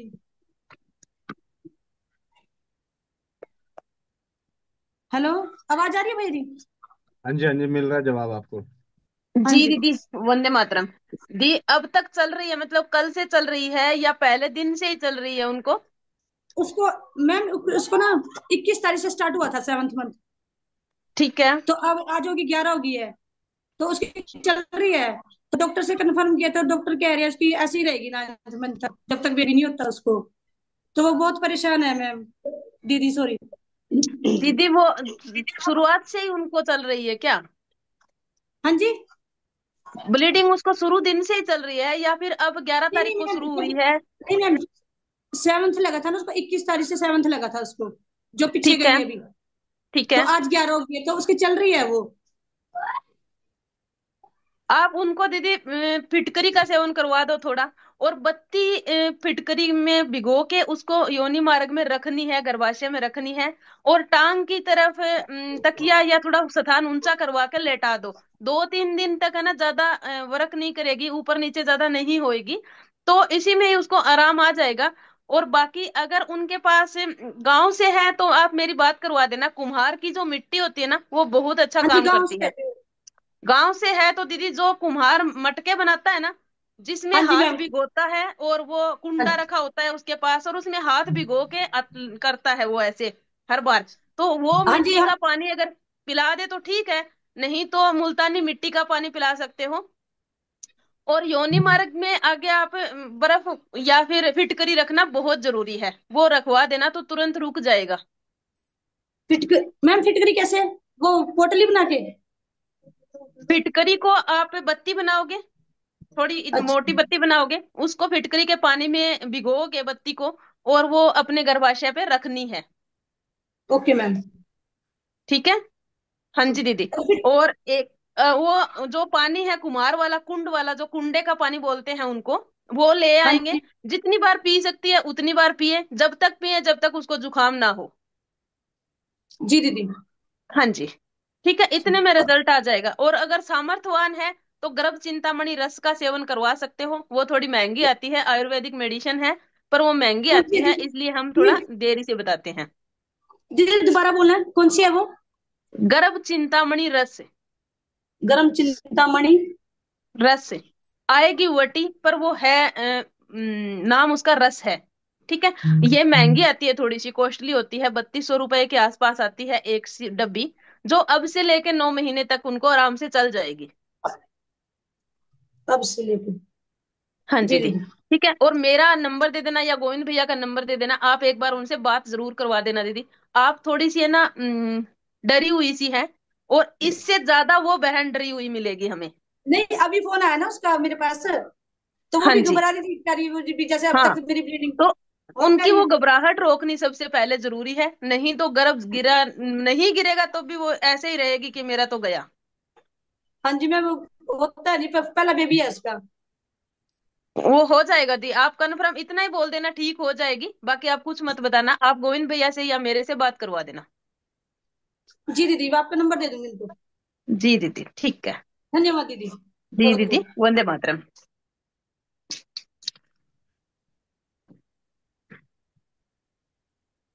हाँ, वंदे मातरम जी। मोनिका जी, एक बार अभी जो दीदी बोल रहे थे ना, उसके बारे में एक बार मैंने सुना कि पुदीना को स्मेल करने से ऐसा कभी आपको लग रहा है कि अबॉर्शन हो जाएगा तो वो भी काम करेगा। अगर पुदीना उनके पास है तो वो चटनी ऐसे पत्ते रख के सूखते जाओ, नहीं तो अपना अमृत धारा है तो उसमें पुदीना सत्तू शायद काम करे, पता नहीं बाकी दोनों क्या करते हैं ये टाइम पे। पुदीना खाली सूखते रहेंगे तो भी वो बहुत अच्छा काम करता है। और एक बात दीदी, आप जो बोल रहे थे ना किसी भी चीज के रोक के रखेंगे तो उसका पावर बढ़ता है, एक थोड़ा सा एग्जांपल देना चाहूंगी। गांधारी जी ने जानबूझ के उन्होंने पट्टी बांधी थी ना महाभारत में, तो वो क्या हो गया, अब उन्होंने खोला तो दुर्योधन का वज्र शरीर बन गया, जहां पे उन्होंने पत्ता रखा वहां पे वो ढीला पड़ गए। तो वो एक एग्जाम्पल देना चाहती थी, कितने साल उन्होंने अपने आंखों को रोक के रखा, उन्होंने ना कुछ तपस्या ये साधना ऐसा नहीं है, बस रोक के रखा, जब खोला तो उसका ऐसा पावर हो गया। तो आप समझो, अभी तो बच्चों को ये चीजें बहुत समझाना चाहिए, पता नहीं कैसे, आजकल तो मोबाइल है, सब देखते हैं करते हैं, कैसे उनके दिमाग में क्या हो रहा है बहुत मुश्किल है। भगवान से प्रार्थना करेंगे हम कि बच्चे स्वस्थ हो जाए सब। और एक ओम का टॉपिक आया ना दीदी, ओम का मतलब, जैसे कि कोई अगर कोई मानते हैं नहीं मानते हैं, एक आपको बताऊंगी जो सब मानना ही पड़ेगा, सत्य तो सत्य है, बिना अपना धर्म जाति सबके लिए। अभी देखिए, यूएस में रिसर्च हो गया है कि ये ब्रह्मांड अपना यूनिवर्स है, ब्रह्मांड ब्रह्मांड के ऊपर बहुत सारे ब्रह्मांड है, जो भी सृष्टि हुआ है, अगर ब्रह्मा जी को छोड़िए, ब्रह्मा जी को भी नहीं मानेंगे तो भी सृष्टि, बिग बैंग थियरी एक बताते हैं, वहां से ना आप जो पहला शब्द है वो ओम ही था। अभी गूगल पे करेंगे ना तो वो भी आएगा, तो साइंटिस्ट भी अभी मानते हैं कि पहला है शब्द ओम, तो इसीलिए उसका भी जन्म हुआ है, तो पिंडांड में जो है वही ब्रह्मांड में है, तो इसलिए बच्चे को भी पहले ओम ही सुनाओ, ताकि वो रियल मैं कहीं नहीं और आया हूँ, ये यही है, ऐसा कुछ हो सकता है, तो इसीलिए ओम, ओम को मानना ही पड़ेगा दीदी। अभी हाँ, हमें नहीं पता है तो हम नहीं मानेंगे तो ऐसा हो गया, हमने कभी जापान नहीं देखा तो मैं नहीं मानूंगी कि जापान है, तो वैसी बात हो जाए। मैं ये ग्रुप में सब है, मैं मानती हूँ कि बिना इसी किसी के तो सत्य के पास जाना अपना उद्देश्य होना चाहिए, बस और कुछ नहीं। जी दीदी, जी दीदी, धन्यवाद। ये अभी एक टॉपिक रह गया, जो कि विवाहित दाम्पत्य संयम नियम से रहे, ब्रह्मचर्य का पालन करते हुए सभी पक्षों की अमावस्या, पूर्णिमा, चतुर्दशी और अष्टमी इन तिथियों में समागम न करें। करने से क्या होता है, नीच योनियों की एवं नरकों की प्राप्ति होती है, और संध्या के समय कभी नहीं। ये जो हमारी जैसी जो बड़ी बड़ी ये होती है ना तिथियां, जैसे ये सूर्य ग्रहण, चंद्र ग्रहण, उत्तरायण, जन्माष्टमी, होली, प्रदोष काल, इस टाइम में अगर गर्भ रह जाता है ना, दिवाली। तो वो दिवाली, तो वो बच्चों के ये डिफेक्टिव बच्चे जो पैदा होते हैं ना, उसका रीजन ये है ना, हम तिथि देखते हैं ना त्योहार दिखते हैं, क्योंकि हमारे ग्रह नक्षत्र पृथ्वी के ऊपर जब पड़ते हैं ना, तो सब प्राणी मात्र या जो भी पौधे जंतु होते हैं उसके ऊपर उसका ये होता है।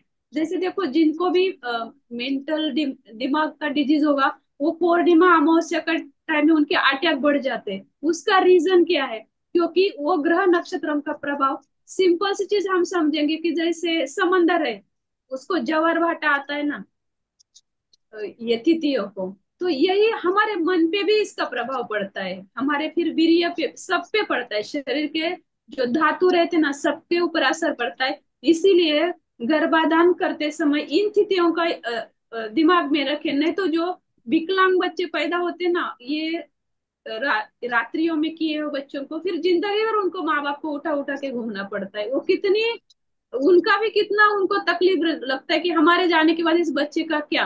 पर ये साइंटिफिकली है, क्योंकि तभी हमारे ग्रह नक्षत्रों में जो भी चेंजेस होते हैं, हमारे शरीर पे भी प्रभाव पड़ता है उसका, और वही उसी वक्त अगर हो जाए तो ये बच्चे ऐसे पैदा होते। वैसे भी हम अगर बच्चा पैदा भी ना करना हो, तभी भी हम करते हैं, तो भी हमारे शरीर का बहुत ज्यादा नुकसान होता है उस वक्त भी, उस वक्त में। तो अगर हमें स्वस्थ रहना है तो इन चीजों का हम हमारे खुद के जीवन में भी ये ब्रह्मचर्य का भी, हम किस समय करना, कितना करना, किस वक्त करना, ये बातों का भी सबने ध्यान रखना है, और ये तिथियों को तो कभी भूल कर भी मत करना।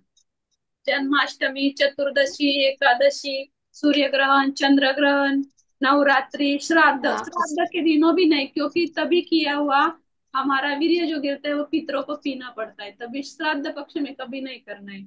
चातुर्मास, प्रदोष काल, क्षय तिथि, मासिक धर्म में भी नहीं करना है। दीदी एक और हाँ जी एक एक दीदी, मिनट, चार रात्रि तो भैया जी हाँ जी दीदी, कट सॉरी जाता है। आपको इंटरप्ट कर रही हूँ। जी एक आसाराम जी का एक इसमें उन्होंने तो ये दीदी आपका जो बोला है, मुझे भी इतना सब नहीं पता है, कुछ कुछ है पता श्राद्ध का वो सब, लेकिन उन्होंने तो चार रात्रि को तो बहुत वो ज्यादा तो बड़ी रात्रि जोर से हमारे मना किया था। सबसे बड़ी रात्रि है वो, चार बड़ी रात्रि, शिवरात्रि, जी। हाँ महाशिवरात्रि और जन्माष्टमी, दिवाली और होली, ये चार तो भूल कर भी नहीं, और कोई सूर्य भी नहीं, ग्रहण, भूल चंद्र कर भी ग्रहण, नहीं। ये भी नहीं। हाँ और जी। हाँ, तो ये बच के, क्योंकि ये बच्चा बाद में जो आते हैं तो विकलांग या कुछ तो कमजोरी होती है, इसीलिए ये रात्रि। मोनिका दीदी आप ये रात्रि तो लिख ही लो, क्योंकि आप ज्यादा गाइड करते हो उसके ऊपर, उनको सीधा बोल देना इन रात्रियों में नहीं। हाँ, बापू की बुक है, मैं आपको दिखाती भी वो, मैंने ये लिखवा के क्यों दिया, मेरे को बुक दिखवानी थी, कोई पढ़ेगा नहीं। अभी मैं बता देती हूँ, ये बुक है एकदम सिंपल है, सभी ने लेनी है। क्या करे, क्या करे क्या ना करे, आ, 10 रुपए की बुक है, आपको सब कुछ इसमें मिलेगा, और कोई बंदी नहीं ले सकती है तो भैया को बोल देंगी ऑफर में डाल दो, ठीक है। बहुत अच्छी बुक है। हाँ, आपको जहां से भी मिले ले लेना, मैंने इससे इसमें से ही बताया आपको जो भी बताया। और हर एक घर में ये बुक होनी चाहिए, क्योंकि आगे आने वाले बच्चे हमारे स्वस्थ हो, शरीर से भी, मानसिक और सब सब, यानी बाद में हमें पछताना कि ऐसे बच्चे कैसे पैदा किए, क्योंकि अभी जो हो रहे सब एक्सीडेंटली हो रहे, तो आगे का रिजल्ट का कोई ये नहीं रहता, फिर कैसा होगा वो, राम भरोसे होता है। तो हम अपने भरोसे, अभी क्यों, ये जब हमें मिला है तब तक हमारे बच्चे तो कब के हो चुके थे, बहुत लेट मिला है। अभी जिनको, हमें अगर होता पहले पता तो और हमें और आगे होते, तो आपको मिल रहा है तो सच में सब फायदा उठाओ इसका अभी। ये जो आप गर्भधारण के टाइम में भी देखिए, हमारे इसमें पूजा होती है, टाइम बोलते हैं पंडित जी, वो थोड़ा बच्चों को हाँ, लगता है क्या टाइम और देख के होता है क्या ये ये सब, मोनिका लेकिन जी, वो रिवाज तो था, मोनिका जी, अभी भी क्यों पढ़ रहे हैं तो। सुने सुरेखा जी, एक मिनट, मोनिका जी, हम गर्भ धारणा करते हैं ना, उसकी शुभ तिथियां भी होती है, उसके ऊपर भी थोड़ा स्टडी करना है, ऐसा ही नहीं हर महीने में तिथियां आती है, तो वो भी मैं आपको वह थोड़ा बापू का उनका एक गर्भ संस्कार है, उनमें जोड़, आप ही जुड़ जाओ, तो आपको पूरा डिटेल मिल जाएगा।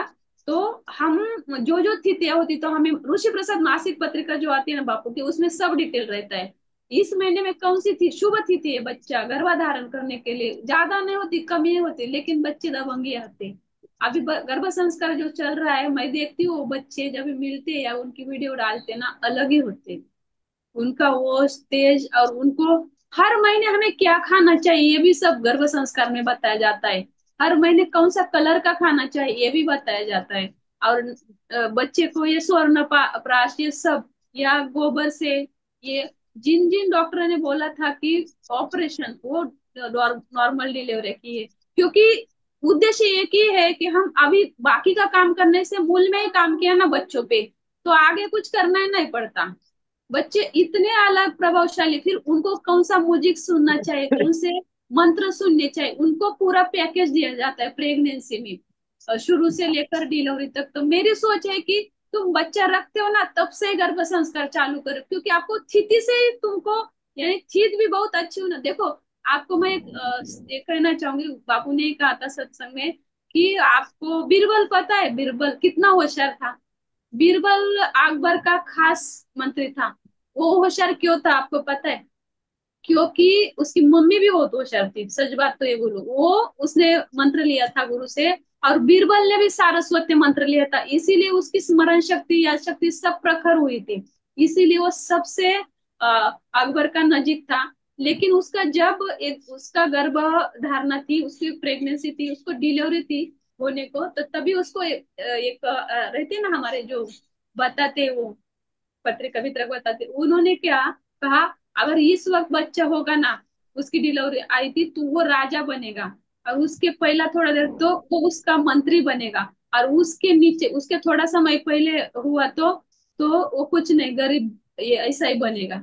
उसकी माँ ने क्या किया पता है?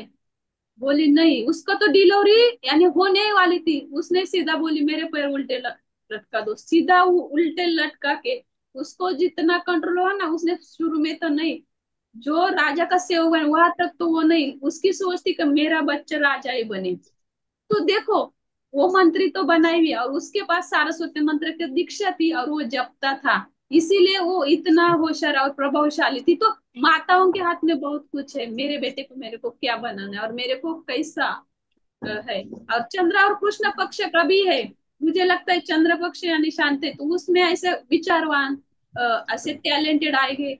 और सूर्य पक्ष में पराक्रमी वीर, तो हमारे ऊपर है हमें कैसे बच्चे चाहिए, तो कुछ ऐसे कुछ वैसे, कुछ देश की सेवा करे, कुछ माँ बाप को भी संभाले। तो ऐसे बच्चों की सच में जरूरत है, और जिनको अच्छे बच्चे पैदा नहीं करने, सिर्फ समाज को तकलीफ ही देना है, वो तो सच में शादी के पहले ऑपरेशन करवा लें। सही बात है, क्योंकि ना आपको तकलीफ होगी ना समाज को होगी, क्योंकि इस पे काम होना सच में बहुत बड़ी जरूरत है। मुझे तो कभी कभी लगता, मेरे को ये पहले पता चलता 9-10 बच्चे करती सच में सब जगह एक एक भेज देती। लेकिन ये सब मिला बहुत लेट मिला, तब तक कुछ पता ही नहीं था, और अभी इतना मिल रहा है, लेकिन किसको समझाओ और कौन करे। लेकिन यह सच में महिलाएं सच में सुनती भी है और करती भी है। फिर ये मैंने जो ये अभी आपको बताया ना, बेटी या बेटा चाहिए, मैंने खुद भी फीडबैक लिया है। मैं आपको क्यों बोल रही हूँ, मैंने खुद फीडबैक लिया है उसका। इसमें 90% चांसेस होते हैं, अगर आपको बेटी या चाहिए या बेटा ही चाहिए, 90% चांसेस होते हैं। 10% लगभग इधर हो जाएगा, 90% चांसेस होते हैं कि आपको वही हो, ये जो बताया ना आपको, सम और विषम की संख्या। और एक बात, तुम जितना ब्रह्मचर्य ज्यादा रखोगे ना, जितना वीर्य गाढ़ा होगा ना, उतना बच्चा तुम्हारा स्ट्रांग रहेगा, उसकी रोग प्रतिकारक शक्ति उतनी स्ट्रांग होगी, वो कमजोर नहीं बनेगा। अभी के बच्चे देखो ना कैसे छुचुंदर छाप जैसे हो रहे, क्यों? ये शादी के पहले इनका सब हो जाता है, तो वो वीर्य जितना पतला होगा, जितना लीकेज चालू उतना वीर्य पतला आएगा, ये बात सोच लो। और दूसरी बात, पहले तो हनीमून ये वो उसमें सब बर्बाद कर देते हो, बाद में प्लानिंग करते, सब खत्म होने के बाद क्या बच्चा आएगा? कैसे आप सोच सकते हो हमें बच्चा ऐसा चाहिए, आप डिमांड करते हो, कैसा आएगा? वही ना, आप राम कृष्ण को देखो, कृष्ण ने तो बच्चा, जब भी उनको बच्चा करना था, वो तो कितना साल गए तब किया ये काम, मेरे बाद में उनका पहला बेटा क्या, प्रद्युम्न है ना, कृष्ण जी, राम कृष्ण, रामचंद्र कृष्ण भगवान का। मेरा क्या होता है पता सब होता है, पर केमो की वजह से मैं नाम भूल जाती हूँ, थोड़ा गड़बड़ होता है, तो बाद में वो बच्चा आया। तो बच्चे यानी ये एक हमारा ये है, संस्कार है, उसमें एक तुम जैसे भाव रखोगे वैसे भी बच्चे पैदा होंगे। और आज का क्या, सोनिया जी कि 1 बज गए जी, ठीक है। तो यही टॉपिक था, बहुत दिन से मन में था। और जिन भी महिलाओं बच्चियों को ना गर्भ संस्कार है, फ्री में है, मेरे को नंबर दे देना, मैं आपको नंबर दे दूंगा, तो उनका नंबर दे दूंगी। फ्री में है ये गर्भ संस्कार ज्वाइन करो। आपकी सर आपको ये गोली लेने की नहीं जरूरत पड़ेगी, ना कैल्शियम की लेने देंगे आपको, ना ये बच्चा और माँ इतनी स्वस्थ होगी ना, आपकी सर्जरी होगी ना, ऑपरेशन से बच्चा निकल जाएगा, जरूरत ही नहीं है। बापू तो कहते अरे कुंता माता ने भीम जैसा बच्चा पैदा किया, तुमको ये छुचुंदर छाप 2-3 किलो करने में इतना कटवाती है, क्या जरूरत है? जरूरत क्या है? बिल्कुल जरूरत नहीं है। हमारी सोच और मानसिकता और डराया इतना जा रहा है, डर सिर्फ डर ही हमें, हम क्यों कर रहे हैं? डराया जाता है। किसी को भी डराओगे तो तुम जो बोलोगे ना वो मानेगा। सबसे पहले डर निकाल दो, क्या होगा? मर जाएंगे का? वो कटने पीटने से तो मरना अच्छा है, बाद में जिंदगी भर वो शरीर ये लेके ना बच्चे को ठीक से वो देख पाती ना कुछ, ये आधो ही हो जाती, बाद में नॉर्मल नहीं होगी। क्या वो हो कि क्या हो जाएगा? वो डराते और हम डरते रहते। मैं तो सोचती हूँ डर ही छोड़ दो। मैंने तो सच में कैंसर में छोड़ दिया, क्या हुआ? पहले से बेटर हो गई, पहले से बेटर हो गई। तुम्हारा तुमसे जो भी कुछ तुम्हारे मन के मुताबिक तुम न चाहते हुए करवा के लेता है ना, उसका एक ही कारण है, आपको डराया दिया जाता है। हाँ दीदी, आप लियो कीजिए। लियो कीजिए सोनिया जी। सोनिया जी की 1 बजे की मीटिंग है। ठीक है। डराया जाता सोने है, अगर क्या मारे हम मानते हैं, जरूरत नहीं होती। और मैं खुद का भी बता देती हूँ, प्रेगनेंसी में मेरा बड़ा बेटा है, खुद उल्टा था, वो पैदा भी उल्टा ही हुआ है, और उसका घूमता नहीं था, सर इधर अटक गया था, मुझे भी लगता था। लेकिन मेरे को तो 17वें साल में ही पहला बेटा हुआ, मेरे को इतना पता नहीं था, और मुझे मेरे हस्बैंड ने बताया ही नहीं था, डॉक्टर ने उनको बताया था, लेकिन मैं बिंदास थी, सब काम दनादन करती थी, कभी ये नहीं सोचा ये उठाओ कि नहीं, कभी नहीं। गाँव में खेती का सब करती थी। और मम्मी और वो लोग बोलते थे हॉस्पिटल में जाते हैं ना, क्योंकि मुझे हॉस्पिटल में पसंद नहीं था डिलीवरी, लेकिन मेरी मम्मी पापा बॉम्बे में थे, तो बॉम्बे में रूम छोटे छोटे, घर पे डिलीवरी पॉसिबल ही नहीं। ठीक है, बाकी मेरी बुआ भी की सब भी घर पे हुई, तो इधर हॉस्पिटल में तो डालना ही पड़ता है। जगह सबसे बड़ी कारण वजह डिलीवरी की जगह होती है, सिटी के कारण ज्यादा ये हो रहा है। कहाँ रखेंगे उस बेटी को? डिलीवरी होती तो 10 बाय 10 से, तभी अब तभी तो उतने बड़े रूम भी नहीं थे, तो ये दिक्कत होती थी। तो इतना उन्होंने कहा था कि वो वो चिल्लाते ये करते। हाँ, तो मैं तो को बोले जल्दी जाने का ही नहीं, उन्होंने बताया था मेरे को। सुबह 11 बजे पेन चालू है, मैंने नल से पानी भरा, खाना बनाया, सब। इतना दर्द होता, मुझे पता है जल्दी जाएंगे तो ये लोग ये करते, तो मैं बोली जब लास्ट अंतिम टाइम आएगा तब हॉस्पिटल निकलेंगे, घर में तो कर नहीं सकते।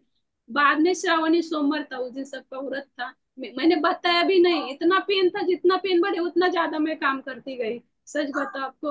और बाद में मुझे लाश लगा, फिर 3:30 बज गए, इसके पापा भी काम पे गए थे और हॉस्पिटल में जाना था। मैंने तब तक किसी को नहीं बताया, मैं बोले अभी तो सहन नहीं होगा, शायद घर पे आ जाए तो मैंने फिर साड़ी पहनी, खुद निकली। तो मेरे साथ मेरे जेठान थी, उनको कुछ ये, मैं बोली उनको फोन करो, वो बोले मुझे फोन भी नहीं करने आता। फिर मैंने इनको फोन किया, मैं बोली हॉस्पिटल जा रहे हो, आप सीधा हॉस्पिटल में आ जाना। वो बोले ठीक है। और मेरी मम्मी को भी मैंने तब भी फोन किया कि आप आ जाना, मेरे घर से वो 1.5-2 घंटे लंबे थे आने में, लगता है। तो मैंने फोन किया, मेरे को इतना पेन था, जब बच्चा बाहर आने वाला था, इतना पेन में फोन किया, रिक्शा करके हम सीधा गए। डॉक्टर इतना चिल्लाए इन लोगों को, आपको पता नहीं का ये बच्चा उल्टा इतना अटका हुआ है, आपको कुछ अक्ल नहीं है क्या? ऐसा उनको सीजर करना था। और मुझे बिल्कुल मेरे हस्बैंड ने बताया नहीं था, सिर्फ वो केयर लेता था कि पैर ऊपर रख के सो, ये मैं बोली वो का झंझट, मुझे कुछ तकलीफ ही नहीं थी ना उसके टाइम, मुझे वोमिटिंग हुआ ना कुछ, काम में भी मुझे कोई अड़चन नहीं, और मैंने भरपूर काम किया। ऐसा ये मैंने कभी ऐसा प्रेगनेंसी करके लेट के बैठे ये वो अभी जो चोचले हुए ना बच्चे के, उसकी वजह से भी ज्यादा सीवियर हो रहे हैं। वो चोचले भी बंद कर दे। मैं तो सबसे पहले माँ को कहूंगी। अरे मैं बता देती हूँ, छूट लो वहां पे गाड़ी के जो फिर रत्ना मेरी दीदी जो वाइफ हो गए हैं। डिलीवरी हो गई, क्योंकि उनको सिजर करने का मौका नहीं मिला। रत्ना दी जी। जो अब वो तो चलो बाद की बात है, हमारे तो बच्चे बड़े हो गए, अब उनका क्या करना है ये बताओ पहले। कौन सा पोते की बच्चा? तैयारी करो, पोते की तैयारी करो। पोते की तैयारी करो, पोता आएगा ये अपने आप सीधा हो जाएगा। नहीं वो मानता नहीं है भैया। मानेगा, मानेगा।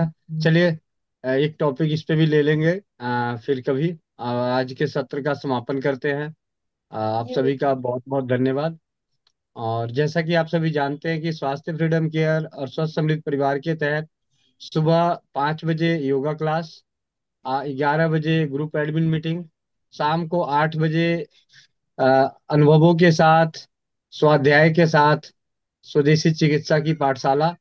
तो आज रात के 9 बजे, ऐसे मीटिंग तो 8 बजे ही शुरू होगी, 9 बजे डॉक्टर वेद प्रकाश जी आएंगे और मल द्वार से संबंधित, चाहे पाइल्स हो, फीसर हो, फिसुला हो, किसी भी तरह का जो मल द्वार में जो रोग होता है उसके ऊपर होम्योपैथी और घरेलू चिकित्सा के ऊपर बातचीत की जाएगी रात्रि 9 बजे।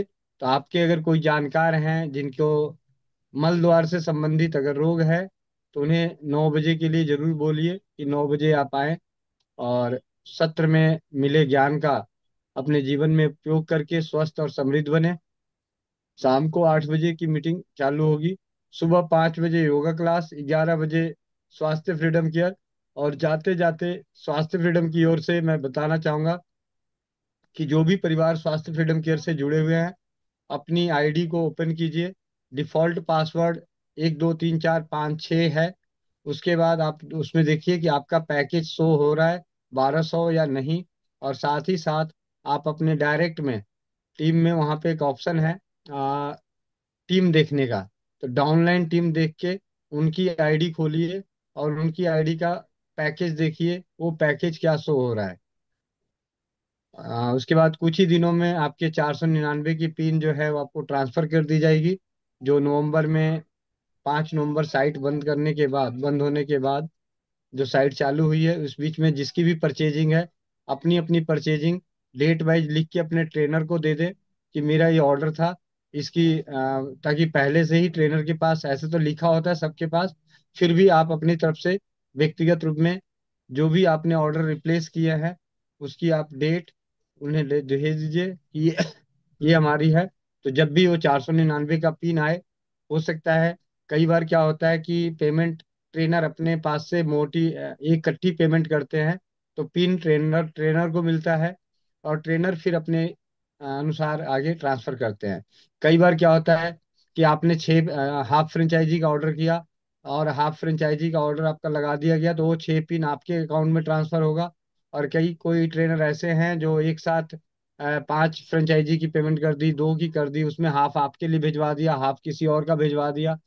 तो उस परिस्थिति में पिन जो है ट्रेनर को मिलता है, तो ट्रेनर आपको फॉरवर्ड करेंगे। तो इस चीज में आप थोड़ा सा ध्यान दें और धीरे धीरे इस साइट पे काम करने की हैबिट को भी बनाएं। और इसमें भी थोड़े बहुत और सुधार होंगे तो एक दो 2 से 4 दिन में और बाकी चीजें आपकी नजर आएगी। लेकिन अभी अपनी और अपनी डाउनलाइन में इन दोनों का पैकेज जरूर चेक करें। आप सभी का जुड़ने के लिए बहुत बहुत धन्यवाद। रत्ना दीदी का खास करके धन्यवाद कि उन्होंने आज टॉपिक गर्भ संस्कार का लिया। और गर्भ संस्कार इसलिए भी बेहद जरूरी है कि अगर भारत को बदलना है, भारत को पुराने भारत में देखना है, तो बच्चे जो आ रहे हैं वो बच्चे संस्कारी होने ही चाहिए। तो उनकी नींव गर्भ संस्कार से ही रखी जा सकती है। दुख तो इस बात का है कि आज के समय में गर्भ संस्कार का जो मूल आधार है वही गलत है। शादी ही बहुत लेट हो रही है, शादी ही बहुत लेट हो रही है। इसलिए चाहे जो मर्जी कर लो, गंगा जी में डुबकी लगा लो, जो मर्जी कर लो, वो फिर उतने अच्छी क्वालिटी के बच्चे नहीं होंगे जिनमें अब उदाहरण के तौर पे हम सभी के माता पिता की शादी कम उम्र में हुई और उन्होंने गर्भ संस्कार का एक भी नियम पालन नहीं किया, फिर भी बहुत सारे बच्चे समय के साथ बचपना भी किया और समय के साथ संस्कारी भी बन गए। तो ये मूल मंत्र है। देखिए, किताबों की बातें, शास्त्रों की बातें, लेकिन जमीनी हकीकत की बात जो है वो सबसे आप में अपने आप में अलग है। लेट शादी करके आप चाहे गंगा जी में डुबकी लगा लो, चाहे स्वर्ग में जाके संबंध बना लो, नहीं होना। जो उम्र है, शादी की जो उम्र होती है, उस उम्र के साथ जब गर्भ ठहरता है तो उसको बिखरने और बिगड़ने से, क्योंकि आज के समय में उदाहरण के तौर पे मैं यहाँ पे 2 लाइनों में संक्षेप में बता दूं, जिस बच्चों की शादी 30-35 साल की उम्र में हो रही है, तो क्या वो दूध के धूले हैं? अगर दूध के दूल्हे नहीं हैं तो उनके बच्चे दूध के दूल्हे कैसे आएंगे।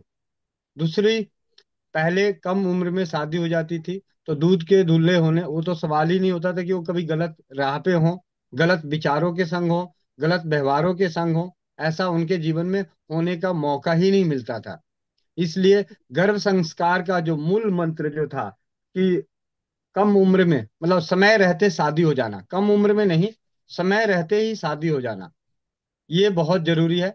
और आज के समय में चाहे जो मर्जी कर लो, अगर 40 साल वाला जितनी मर्जी कर ले, कोरे कागज पे लिख के दे दो जो मर्जी कर ले, वो बच्चा और एक 20-22 साल की उम्र में शादी हुई है, वो बच्चा अगर दोनों गर्भ संस्कार का नियमों का पालन करेंगे तो दोनों के बच्चों में आसमान जमीन का अंतर होगा। तो इसी के साथ आज की मीटिंग को समापन की ओर लेके चलते हैं। और फिर दोबारा, जैसा कि स्वास्थ्य फ्रीडम केयर का ग्रुप एडमिन मीटिंग स्वास्थ्य फ्रीडम के लिए बताई जाती है, तो इसमें आप ध्यान रखें कि आप सभी की जिम्मेवारी बनती है कि स्वास्थ्य फ्रीडम की वेबसाइट पे जाएं, उनके लॉगिन पोर्टल को टच करें, उसके बाद अपनी यूजर आईडी और डिफॉल्ट पासवर्ड 1 2 3 4 5 6 डालकर अपना पैकेज चेक करें, अपने डाउनलाइन का पैकेज चेक करें। कम से कम इतनी प्रक्रिया आप अपनी जिम्मेवारी पे करें, क्योंकि ट्रेनर किस किस का कितना करेगा ये संभव नहीं है, क्योंकि ये पार्ट टाइम काम है। तो पार्ट टाइम में आप भी पार्ट टाइम समय दें। आप सभी का जुड़ने के लिए बहुत बहुत धन्यवाद। मिलते हैं रात्रि 8 बजे। वंदे मातरम। जय हिंद। जय भारत। जय राज्यवाद।